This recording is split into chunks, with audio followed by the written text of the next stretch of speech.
దైవిక ఆశీర్వాదములతోడను పరలోకనాథుని యొక్క పరిశుద్ధ స్థలమే దైవ సాన్నిధ్యమనియు ఆ స్థలమునందు సమస్త శోధనలు గతించుట, సమస్త మేలులు లభించుట ఏక స్థలముని జరుగునని పరమ భక్తులు సెలవించినట్లు వెనద్రోయుచున్న ఈ గత వత్సరము, ఆహ్వానించుచున్న ఈ హితవత్సరము రెండిటి యొక్క రక్షణ అనుభవ ఆశీర్వాదము పరలోక పరిశుద్ధ నాథుడై ఉన్న మన తండ్రి పేరు పేరున మీకును మీ బిడ్డలకును అనుగ్రహింపచేయును గాక. దేవుని యొక్క వాక్యమును ధ్యానము చేసుకుందాము. ఈ యొక్క వత్సరాన్ని ముగిస్తూ ఉన్నాము గనక ఖచ్చితముగా పరమ భక్తులు మన ఫాదర్ ఎం దేవదాసయ్య గారు సెలవిచ్చిన మాట, ప్రతి క్రమాన్ని ఎలా ముగించకపోయినా క్రొత్త సంవత్సరములోనికి ప్రవేశించు వారు ప్రకటన గ్రంథమును తప్పక ప్రకటించే ముగించాలి అని సెలవిచ్చారు. అందువలన పరమార్థ జ్ఞాని అయిన యోహాను రాసిన ప్రకటన గ్రంథము 3వ అధ్యాయము 8వ వచనమును చదువుకుందాం. నీ క్రియలను నేను ఎరుగుదును, నీకున్న శక్తి కొంచెమై ఉండినను నీవు నా వాక్యమును గైకొని నా నామమును ఎరుగను అనలేదు. ఇదిగో తలుపు నీ ఎదుట తీసి ఉంచి ఉన్నాను, దానిని ఎవ్వడును వేయనేరడు. ప్రభువునందు దేవుని ప్రియబిడ్డలారా, చిన్న ప్రార్థన చేసుకుందాం. దయామయుడవై ఉన్న మా యేసు ప్రభువా, మహోపకారివైన మా తండ్రి, నీకు అనేక వందనములు. స్థల జ్ఞాని అయ్యున్న మీరు మా జ్ఞానమునకు ఏమాత్రం అందరూ మిమ్మల్ని అర్థము చేసుకున్న నిమిత్తము అనేక పద్ధతులను మీరు మాకు నేర్పించిన దేవా, నీకు అనేక వందనములు. తండ్రి, మీరు ఎక్కడ ఉంటే అక్కడ బోధే, కొండ మీద ఉంటే కొండ మీద బోధే, దేవాలయములో ఉంటే దేవాలయములో బోధే, నావలో ఉంటే నావలో బోధే, కడకు కలువరి సిలువ పైనను నీ అమూల్యమైన బోధే కనుక ప్రభువా, అట్టి బోధకుడవును ప్రధాన యాజకుడను అయ్యున్న నీవు నీ దాసుడును నేను నిలిచి ఉండగా నన్ను మరుగు చేయండి. వినవలసిన వివరించవలసిన ప్రతి సంగతులను మర్మభరితముగా నీ బిడ్డలందరకును తండ్రి మీరే అగుపరచండి. సర్వ సత్యములోనికి నేను నడిపించుటకు మనుష్య కుమారునిగా ఈ లోకమునకు దిగి వచ్చి ఉన్నారన్న వాక్యమును నెరవేర్చునట్లు నూతన వత్సరమే సర్వ సత్య సారథ్యముగా మేము భావింపబడినట్లు నీ వాక్యముతో మా ఉదక స్నానము చేయించి పరమ పావన పరిశుద్ధ ఆశీర్వాదములను వెల్లడి చేసి మమ్మెలను వర్ధిల్ల చేయమని ఆశీర్వాదములతోడు ఆనంద కాంతులను నూతన వత్సరములు మా కుటుంబములకు మా వంశములకు మాకు కలిగిన సమస్తమును బంధింపచేయు. ఆనంద దీవెన పాత్రుడును పరిశుద్ధుడును నజరేయుడైన యేసు నామమున మిక్కిలి వినయముగా ప్రతిమలాడి వేడుకొనుచున్నాము తండ్రి, ఆమేన్. పరమ కృపానిధి అయిన దేవదేవుని యొక్క దీవెన, మహిమా స్వరూపుడైన పరిశుద్ధాత్మ దేవుని యొక్క కృప, ఇరువురి రూపమే కుమారుని కలయికయై ప్రసన్నతనిచ్చిన ఆత్మ తండ్రి యొక్క దివ్య దీవెన ఆశీర్వాదము మనకు సదా తోడయుండును గాక. ఆమేన్. ప్రభువునందు దేవుని ప్రియబిడ్డలారా, జ్ఞాని అయ్యున్న పరమార్థ జ్ఞాని అయ్యున్న యోహాను దేవుని యొక్క తలాంతులను కలిగి పద్మాసు ద్వీపమున నిలిచి ఉన్నప్పుడు దేవుడు ఈ మాటలను బహు చక్కగా సెలవిస్తూ ఉన్నారు. ఏమిటి అంటే, నీ క్రియలను నేను ఎరుగుదును. మొదటి మాట ఏమిటండి? నీ క్రియలను నేను ఎరుగుదును. రెండవది, నీకున్న శక్తి కొంచెమయ్యుండినను నీవు నా వాక్యమును గైకొని నా నామమును ఎరుగను అనలేదు. ఇది రెండవ మాట.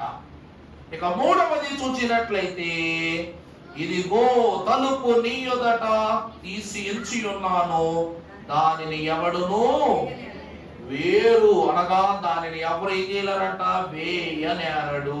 ప్రభువునందు దేవుని ప్రియబిడ్డలారా, దేవుని యొక్క వాక్యమును మనము చూసినట్లయితే గతించిపోయిన ఈ సంవత్సరములో మనము చేసిన ప్రతి క్రియలను కూడా దేవుడు ఎరుగును అంటూ ఉన్నాడు.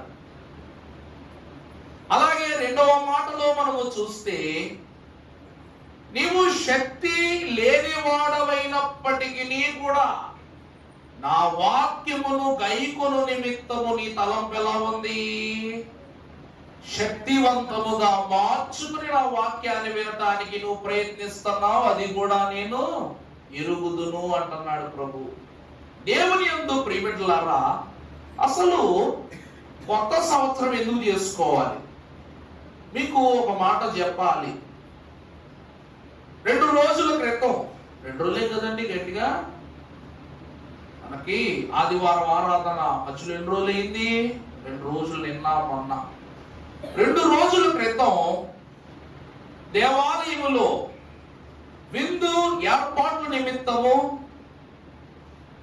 పెద్దలైన వారు తెలియజేసిన విధానాన్ని బట్టి ఒక క్రమబద్ధంగా ఎవరికి ఒత్తిడి కలిగించకూడదని జరిగినటువంటి ఒక తీర్మానము 2 రోజులలో ఇది దేవుని యొక్క లేక సంఘము యొక్క లేక దేవుని ఏర్పాటు యొక్క ఫలము.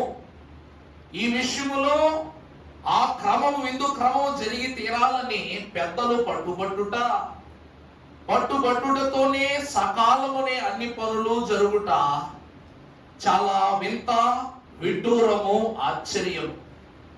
నేను ఈ విషయాన్ని గురించి ఆలోచన చేస్తూ ఉన్నప్పుడు దేవుని యొక్క వాక్కును బట్టి అసలు క్రొత్త సంవత్సరము ప్రతి దేవాలయములో భోజన ఏర్పాట్లు ఎందుకు చేసుకోవాలి? నా మాట అర్థమవుతుందండి మీకు? ఈస్టర్ పండుగ యేసుక్రీస్తు ప్రభువు యొక్క పునరుద్ధానం, క్రిస్మస్ పండుగ ప్రభువు పుట్టినరోజు. మరి కొత్త సంవత్సరం ఎవరు పుట్టినరోజు? దేవాలయములో ఎందుకు భోజనం పెట్టుకోవాలి? దేవాలయములో దేవుని నామమును గణపరుస్తూ దేవుని విందును పుచ్చుకుంటూ తదుపరి దినమును ఆహ్వానిస్తూ వాగ్దానము పుచ్చుకుని, వాక్యాహారము పుచ్చుకుని, జీవాహారము పుచ్చుకున్నప్పటికీ తదుపరిగా 3వ ఆహారముగా పిలువబడుతూ ఉన్నటువంటి భౌతిక విందును క్రొత్త సంవత్సరమున ఎందుకు క్రైస్తవ విశ్వాస జనమైనటువంటి వారు ఏర్పాటు చేసుకుంటున్నారు? అయ్యగారు, క్రిస్మస్ పండుగలో మన సంఘము వరకు భోజనం పెట్టుకుందామని ఎవరు ఒత్తిడి పెట్టలేదు. అలాంటిది క్రొత్త సంవత్సరములో పెట్టి తీరాలి అనేటువంటి ఒక సంకల్పాన్ని కలిగించేటువంటి దానికి గల కారణం ఏమిటంటే, ప్రియులారా, దైవజనులు అన్నారు, క్రొత్త సంవత్సరమునకు మూల కారకుడు యేసుక్రీస్తు ప్రభు. ఈ క్రొత్త సంవత్సరానికి మూల కారకుడు ఎవరండి? యేసుక్రీస్తు ప్రభు. గతములో మీకు ఒక మాటలు చెప్పాను నేను. అసలు క్రొత్త సంవత్సరానికి, యేసుక్రీస్తు ప్రభుకి, క్రిస్మస్ పండుగకి, ఈ మూడింటికి ఉన్నటువంటి కనెక్షన్ ఏంటి, లింక్ ఏంటి? యేసుక్రీస్తు ప్రభు పుట్టగానే గతములు మీతో వాక్యం చెప్పించాను నేను. ఏమని? ఆయన ఆశ్చర్యకరుడు, ఆలోచనకర్త, బలవంతుడైన దేవుడు, నిత్యుడగు తండ్రి, సమాధానకర్తయగు అధిపతి అని వాక్యములో మనము సుస్పష్టంగా చదువుకున్నాం. అంతటి ఆశ్చర్యకరుడు ఈ లోకమును జనిస్తే దేవుని వాక్యము సెలవిస్తూ ఉన్నది ఏమిటి అంటే, ప్రియులారా, అతడు జన్మ విధమును నేను చూడగా, యేసుక్రీస్తు ప్రభువు జన్మ విధానమును నేను చూడగా, ప్రభువు పుట్టగానట ఆయన దేహము మీద ఉన్న రక్తమును ఎవ్వరూ కూడా కడగలేదట. మొదటిది ఏంటండి? ప్రభు ఒంటి మీద ఉన్న రక్తాన్ని ఏం చేయలేదట? ఎవ్వరూ కడగలేదట. రెండవది, కడగకపోగా నీ దేహము నీచు వాసన వచ్చుతున్న బట్టి ఎవరు ఆ నీచు పోవునట్లు ఉప్పును కూడా ఎవరు రాయలేకపోయిరి. మూడవది, నీ నాభి సూత్రం అనగా తల్లి బొడ్డు పేగును కూడా ఎవరు కత్తిరించకపోయిరి. దేవుని యందు ప్రియబిడ్డలారా, ఆ వాక్యము, ఆ క్రమమును మనం ఒక్కసారి చూస్తే యేసు క్రీస్తు ప్రభువు యొక్క జన్మము ఎంతో క్లిష్టమైనటువంటిది అని మనకు అర్థమవుతోంది. కానీ దీనికి క్రొత్త సంవత్సరానికి అసలు ఏమిటయ్యా సంబంధం? ఇక్కడ మీలో కొంతమందికి ఒక సందేహం ఉండొచ్చు. యేసు క్రీస్తు ప్రభు పునరుద్ధాన పండుగకు ముందు జరగవలసిన పరిశుద్ధ గురువారం సాయంకాలం నేను మీకు పాదశుద్ధులు జరిగించాను. ఈ పాదశుద్ధి వాక్యములో ఉంది కాబట్టి దీనిని ప్రశ్నించడానికి లేదు. అందువలన అయ్యగారు చేస్తామన్నారు, మరి అది జరగటమే గొప్ప దీవెన కాబట్టి మనం అందరం పాదశుద్ధి తప్పక చేయించుకోవాలని ఎవరు నన్ను ప్రశ్నించలేదు. కానీ ఈ 31వ తారీఖు పాదశుద్ధి అని చెప్పగానే ఈరోజు పాదశుద్ధి ఎందుకబ్బా అని ఎవరు కనిపించిందో నిర్మోహమాటంగా చెయ్యతాడు ఒకసారి.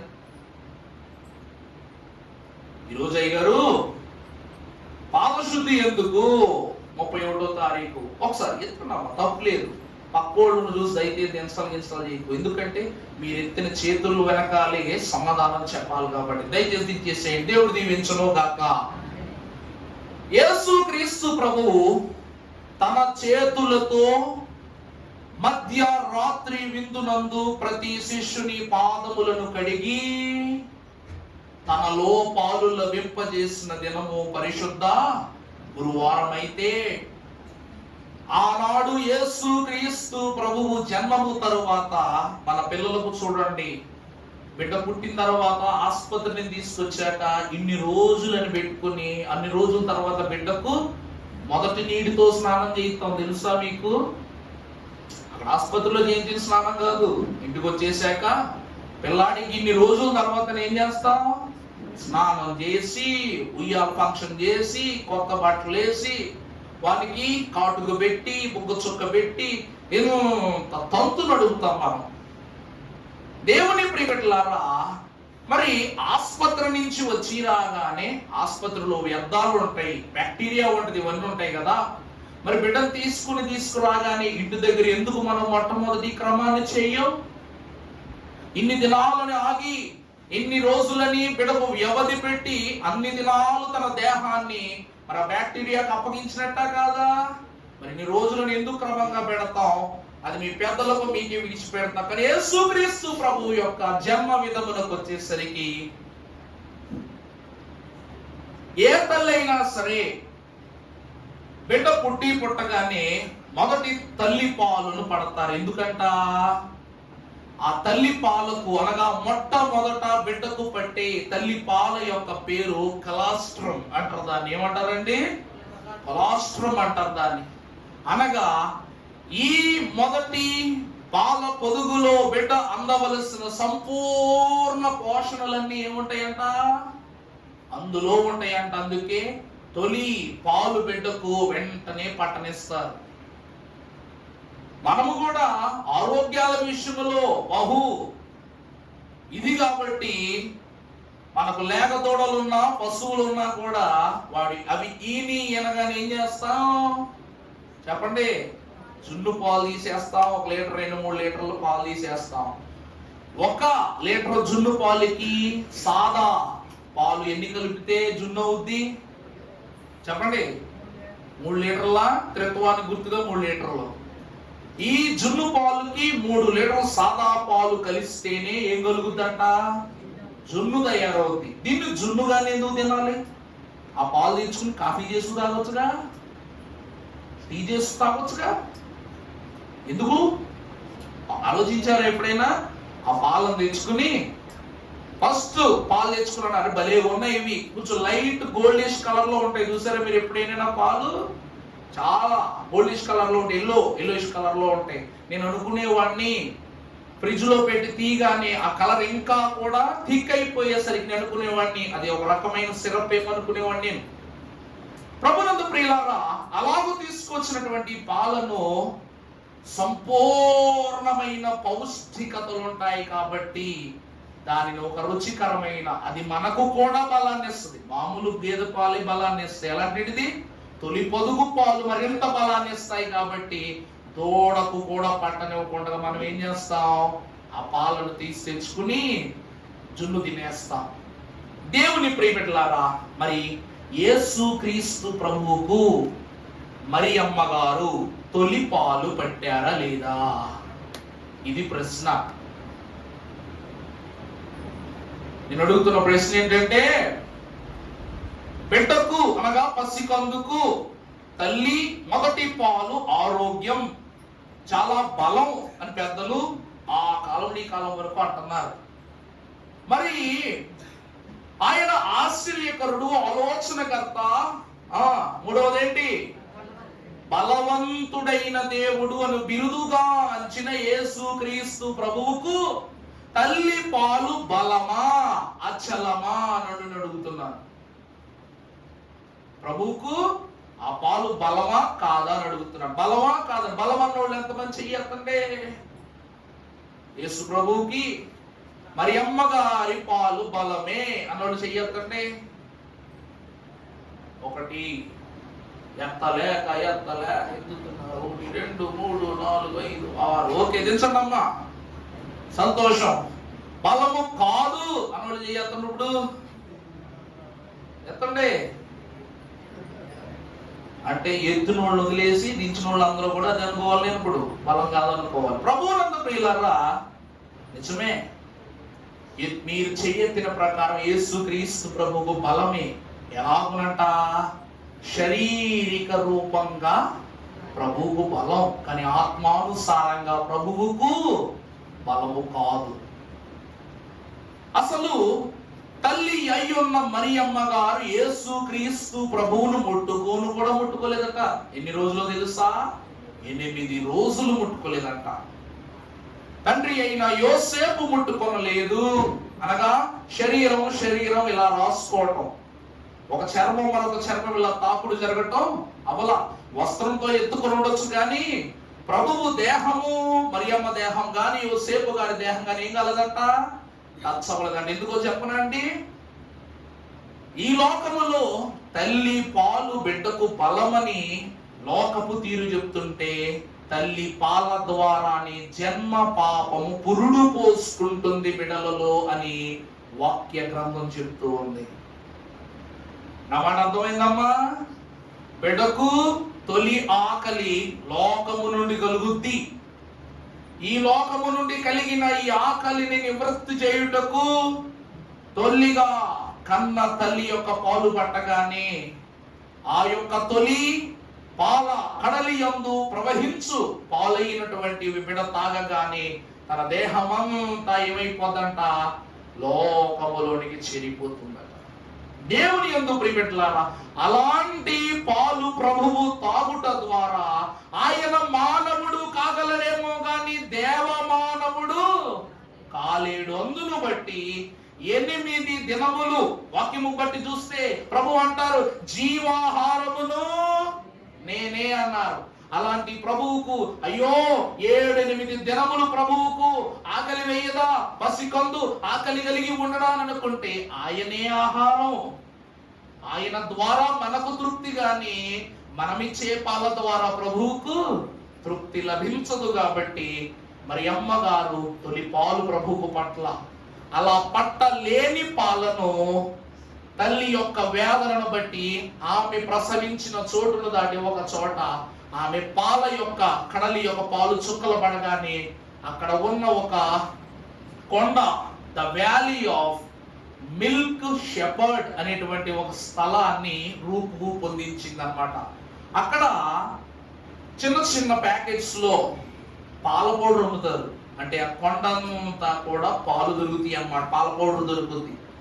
ఎవరు గర్భిణీలైనటువంటి వారు ఉంటారో, లేక గర్భము ధరించలేక వేదన పొందే తల్లులు ఉంటారు, వాళ్ళందరికీ ఆ పాల పౌడర్ని తీసి అమ్ముతారనమాట. అక్కడ ప్రభువునందు ప్రియబిడ్డలారా, మరి అలా తాకుడు లేనటువంటి యేసుక్రీస్తు ప్రభువును మొట్టమొదటిగా తాకినటువంటి వ్యక్తి ఎవరు అంటే ప్రియులారా, పరమ భక్తుడు, ఇశ్రాయేలీల రక్షణ కొరకు కనిపెట్టుకొనుచు అహోరాత్రులు దేవధ్యానము చేయుచున్న పరమ భక్తుడును ప్రవక్త అయిన సిమెయోను యేసుక్రీస్తు ప్రభువును మొట్టమొదటిగా తన యొక్క, చెప్పండి, శరీరం రాసినందుకే అంటాడు, ఇలా ఎత్తుకుని, నాథా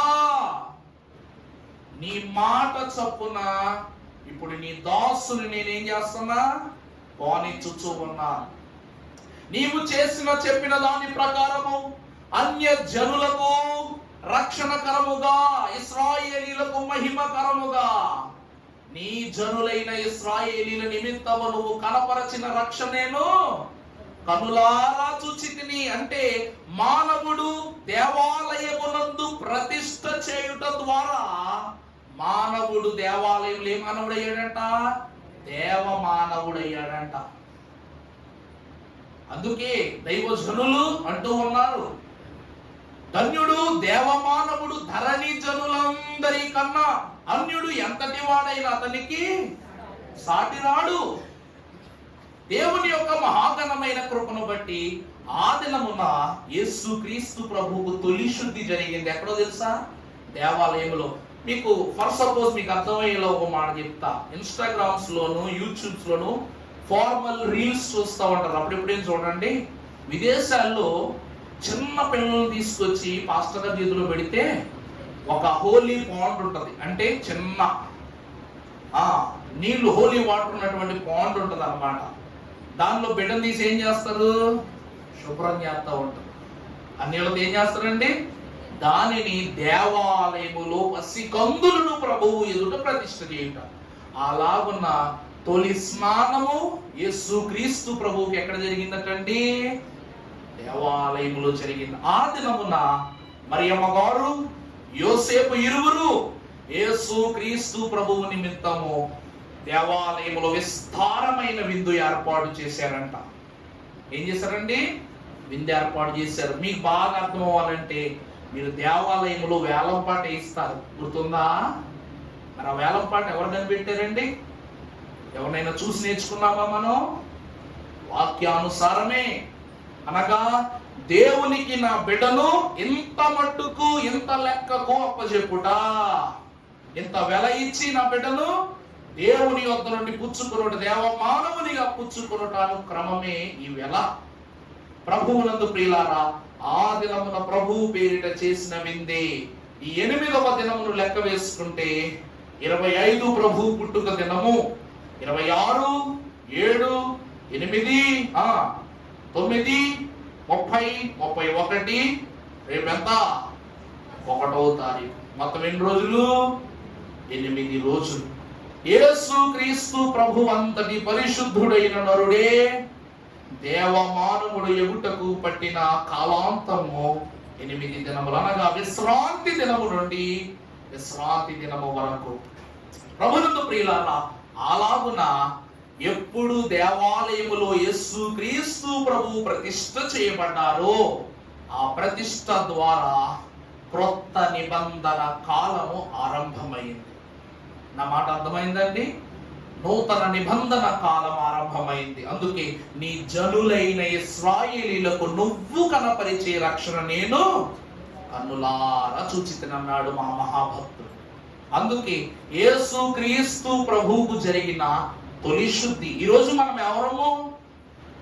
యేసుక్రీస్తు ప్రభువు శుభ్రపరిచారని మనం తెలుసుకున్నాం. మనం ఎవరము?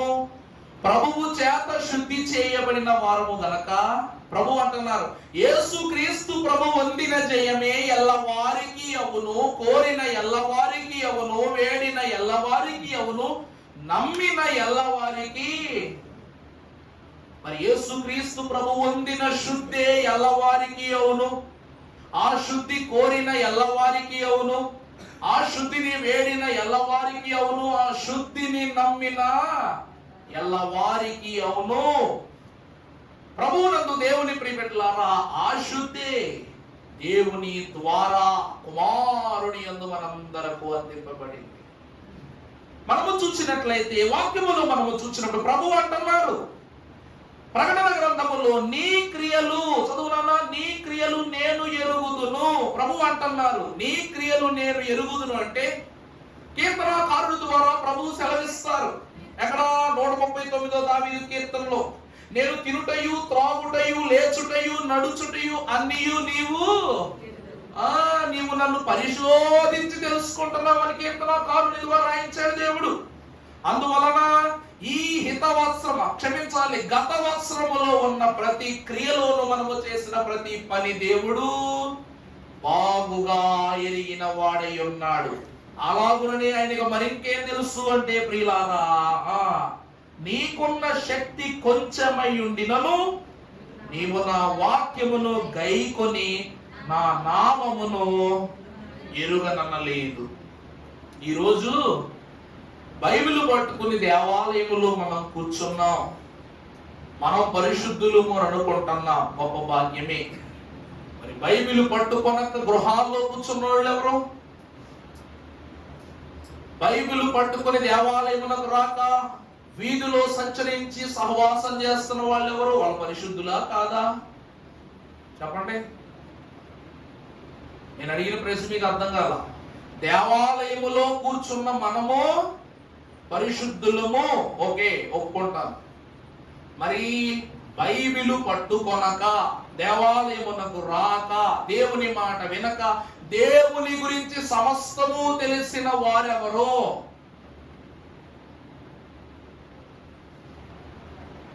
ఇప్పుడు మనము గుడికి వచ్చి దేవుని స్తుతిస్తున్నాం, దేవుని విశ్వాసాన్ని మనం చూపిస్తున్నాం, అందువలన వాళ్ళు ప్రార్థనా పరులు అని అంటున్నారు. మరి బయట ఎంత చెడినా, ఎంత పడినా, శోధనలో ఉన్నా, బాధలో ఉన్నా దేవా అనుకునేవాడు ఎవడు? ప్రభువా నన్ను కాపాడు అనుకునేవాడు ఎవడు? శ్రమ కలిగినప్పుడు ప్రభువా నేను నీ వద్దకు రాలేకపోయినా అయినా నన్ను విడిచిపెట్టొద్దు, నన్ను పట్టుకోదేవా అనేవాడు ఎవడో అని అడుగుతున్నా నేను. వాడి చేతిలో బైబిల్ లేదు, కానీ వాడి గుండెల్లో బైబిల్ ఉందంట. అంటే ఆలయము నందు ప్రవేశించిన మనము పరిశుద్ధులమే, ఆలయము వెలుపట ఆయన నామము ఉచ్చరించలేకపోయినప్పటికీ ఆయన నామము యొక్క బలము నెరిగిన వారును పరిశుద్ధులే. యేసుక్రీస్తు ప్రభువు అల్పులు బలహీనులై ఉన్నటువంటి జాలరులను వడ్రంగి పని చేసుకునే వారిని ఎందుకు తన వారికి ఏర్పాటు చేసినట్టు తెలుసా? చదువు లేని వారు లోకానికి దివ్య బోధన చేసిన బోధకులయ్యారు. అందుకే దైవజనులు దేవదాస్ శేఖర్ అట ఒక మంచి టీచర్ అట. దేవదాస్ శేఖర్ ఏంటండి? ఒక మంచి టీచర్. ఆ కాలంలోనే తెల్ల దొరల ద్వారా ఎంపిక చేయబడి గొప్ప గొప్ప విద్యాభ్యాసాలు చేసి ఆ కాలంలోనే ఒక హాస్టల్ వార్డెన్ గా దేవుని యొక్క విషయాలు ఎన్నో బోధ చేస్తూ ఎందరినో తనిఖీ చేసిన గొప్ప ఉపాధ్యాయుడు దైవజనుడు. కానీ దైవజనుడు పిలుచుకున్న బైబిల్ మిషను యాజకులందరూ కూడా, చెప్పండి, విద్యావంతుల, ప్రొఫెసర్లా, టీచర్లా, అందరూ కూడా 1వ తరగతి 2వ తరగతి వారే. మీరు మీ సంఘమును బలపరిచారని, మమ్ములను విశ్వాసములో నడిపించారని, దేవుని యొక్క నమ్మిక చూపించారని ఆయన ప్రార్థించగా 2 చేతుల మధ్యలో నుండి రొట్టె వచ్చింది, రక్తము కారిందని చెప్పిన ప్రభుదాసయ్య గారు ఎంత చదువుకున్నా తెలుసా? 3వ తరగతి. ఎంతండి? 3వ తరగతి. కానీ ఎంత డిగ్రీలు చేస్తూ ఇలా ఉన్నా కూడా వాళ్ళకున్న జ్ఞానము మాకు లేదు. ఎందుకంటే ప్రియులారా, మానవుడు లోక జ్ఞానోక్తిని పొందుకుంటాడు, దేవమానవుడు దైవ జ్ఞానమును తప్ప లోక జ్ఞానము వైపు మసలడు అని దేవుని వాక్యం పరిపూర్ణతగా సెలవిస్తుంది. అందుకే పరిశుద్ధ వాక్యము మనకు సెలవిస్తున్నది ఏంటంటే, అలాంటి వారమైన మన నిమిత్తము దేవుడు క్రొత్త సంవత్సరములో ఏం తెరుస్తున్నాడంట? ఒక తలుపుని తెరుస్తున్నాడంట. పరిశుద్ధ గ్రంథములో మనము చూసినట్లయితే మరలా చదవమ్మా. తలుపు 8వ వచనం చదవండి. నీకున్న శక్తి కొంచెమై ఉండినను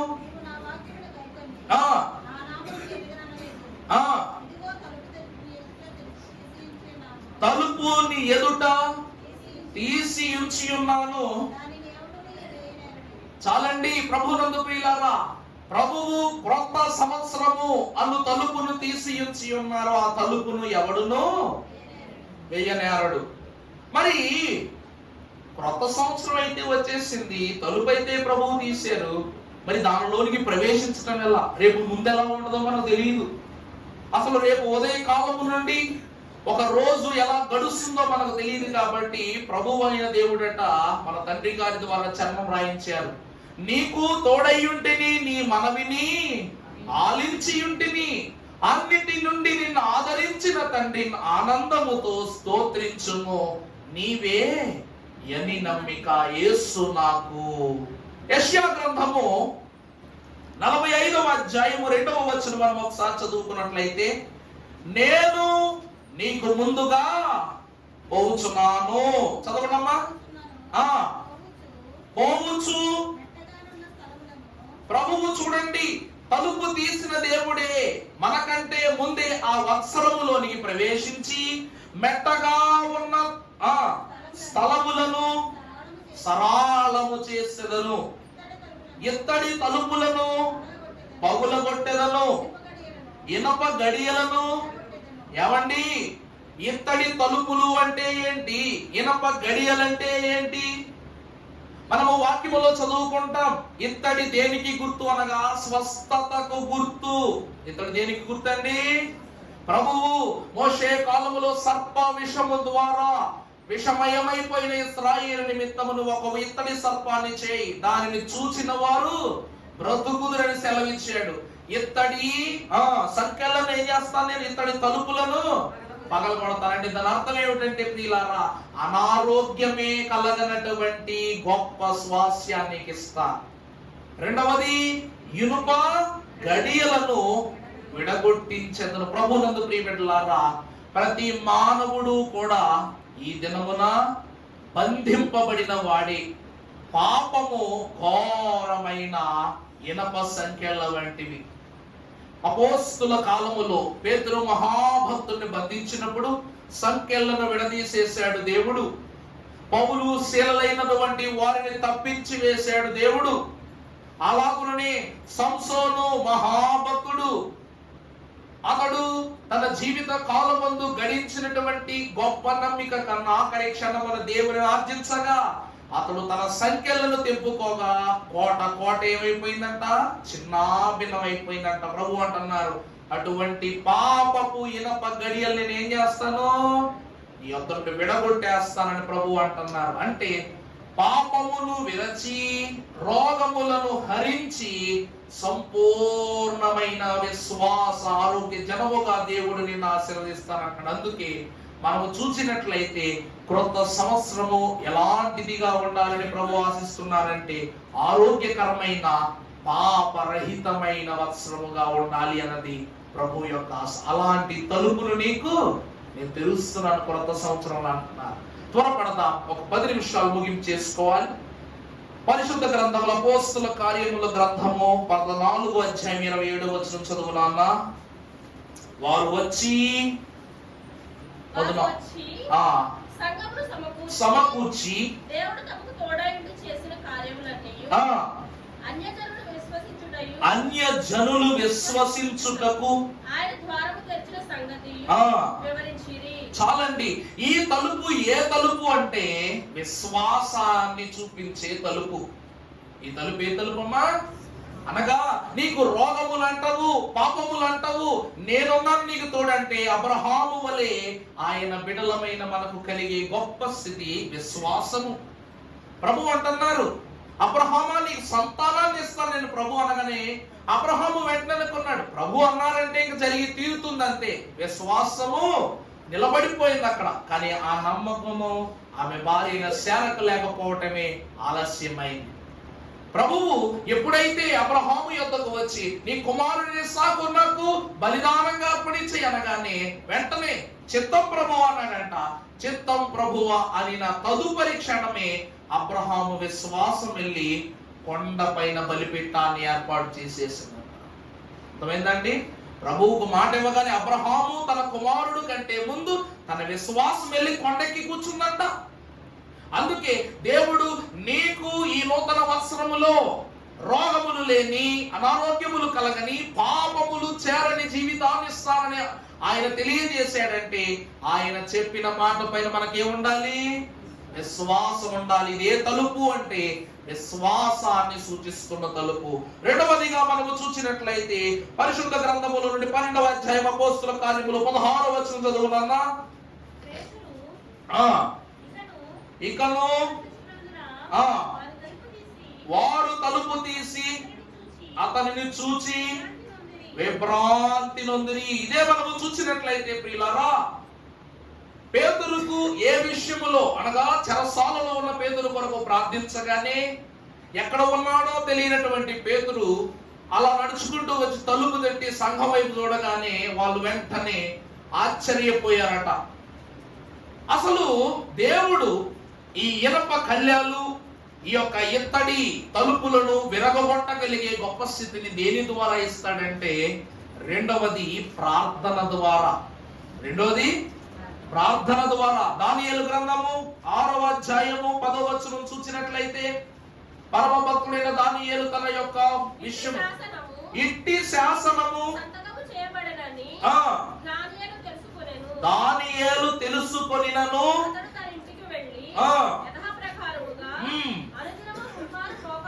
అనుదినము ముమ్మారు మోకాళ్ళుని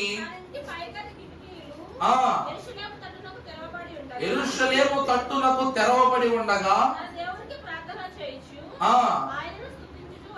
ఆయనను స్తుతించుచు వచ్చెను. ప్రభువునందు దేవుని ప్రియబిడ్డలారా, దేవుని యొక్క వాక్యమును మనము చూసినట్లయితే ఇక్కడ ఒక శాసనము సంతకం చేయబడింది.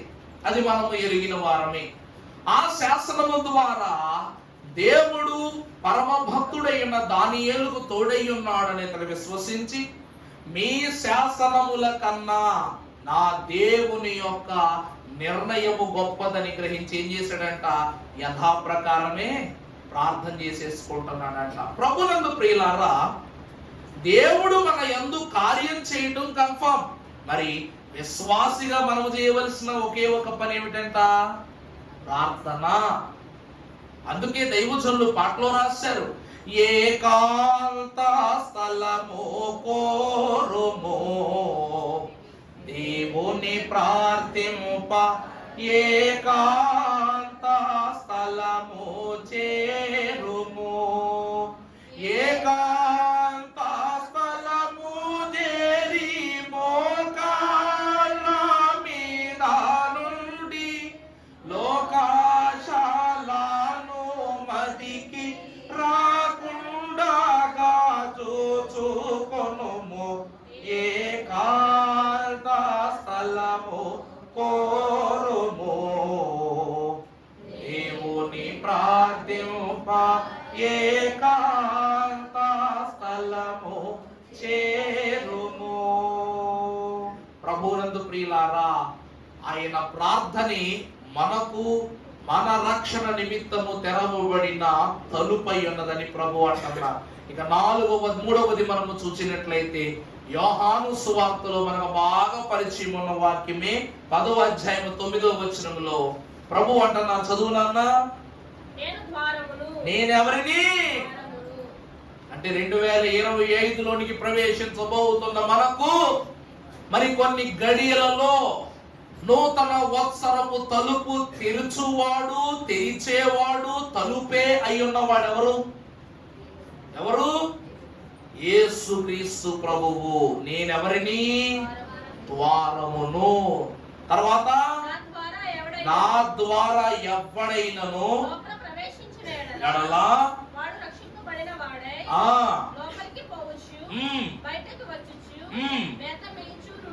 ప్రభువునందు ప్రియబిడ్డలారా, ప్రభు వాక్యము సెలవిస్తూ ఉంది. ఏమిటి అంటే ఆయనే ద్వారం. ఆయన ద్వారము గుండా ప్రవేశించువారు ఎందులోనికి వెళ్తారంట? రక్షణలోనికి వెళ్తారంట. అంటే 2026 వత్సరము ఏ వత్సరము? రక్షణ వత్సరమై ఉన్నది. ప్రభువునందు ప్రియులారా, దేవుడు తాను మాటిచ్చిన ప్రకారముగా రక్షణ వస్త్రముగా మనల్ని రక్షించి దీవించునుగాక. ఆమేన్. తదుపరి చూసినట్లయితే పరిశుద్ధ గ్రంథములో మరొక మాట, యోబు గ్రంథం 31వ అధ్యాయము 32వ వచనం.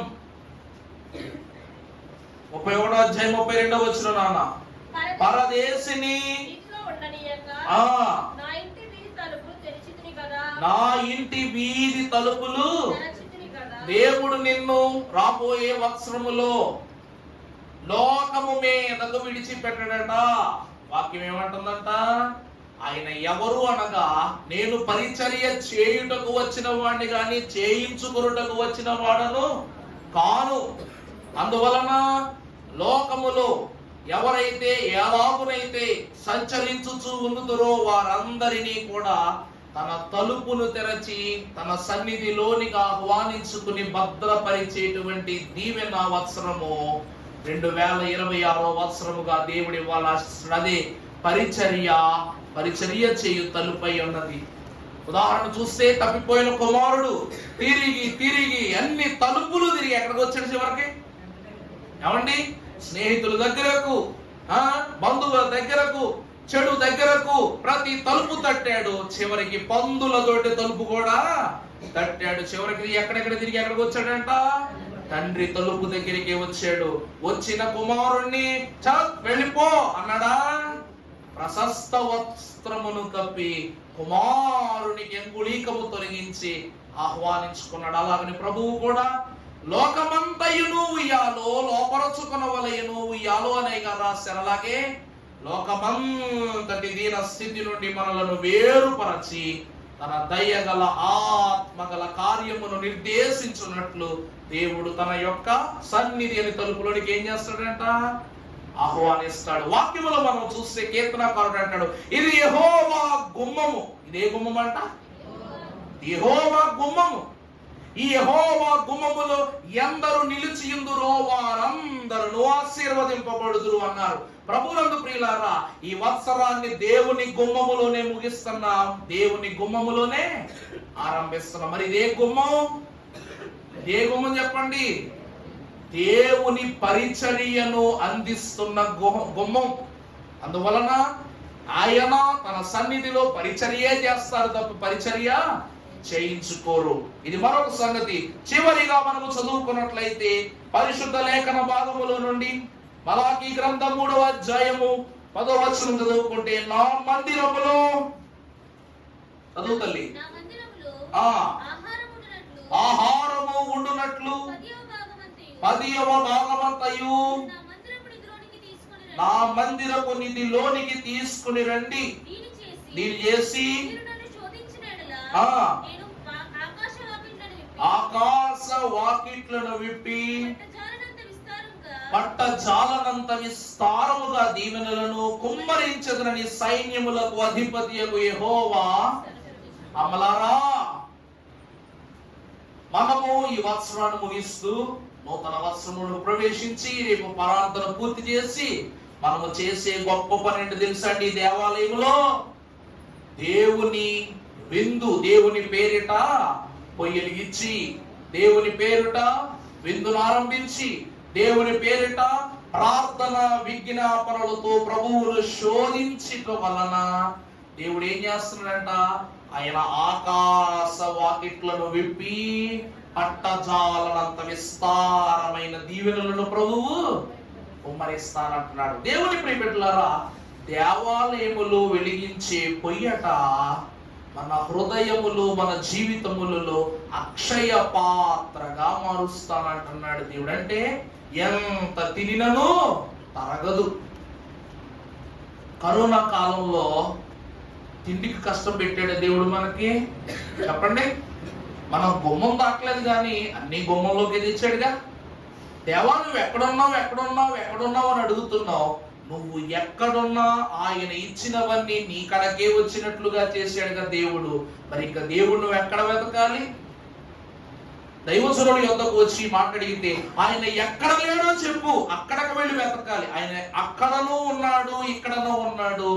ఆయన ఆది అంత్యములకును సంపూర్ణముగా పంచబడిన పరిశుద్ధుడు అన్నారు. అందుకే క్రిస్మస్ ఎవరి పండుగ, ఎవరి పండుగ, ఎవరి పండుగ అంటే క్రిస్మస్ పరిశుద్ధుల పండుగ అన్నారు. పరిశుద్ధులు అంటే ఎవరు? ఎవరు చెప్పండి? నేను పరిశుద్ధులను కనుక మీరును పరిశుద్ధులు అయ్యుండుడి అని సెలవిచ్చిన క్రీస్తును విశ్వసించిన మన పండుగ.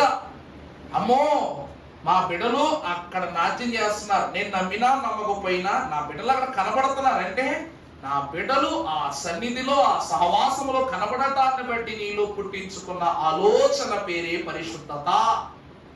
అలాంటి నీకు ఆయన సన్నిధి యందు ఇమిడ్చి వేయబడిన స్థితి ద్వారా దేవుడు ఇవ్వబోయే గొప్ప భాగ్యము ఆకాశ వాకిట్లను విప్పి విస్తారమైనటువంటి దీవెనలు కుమ్మరించటం.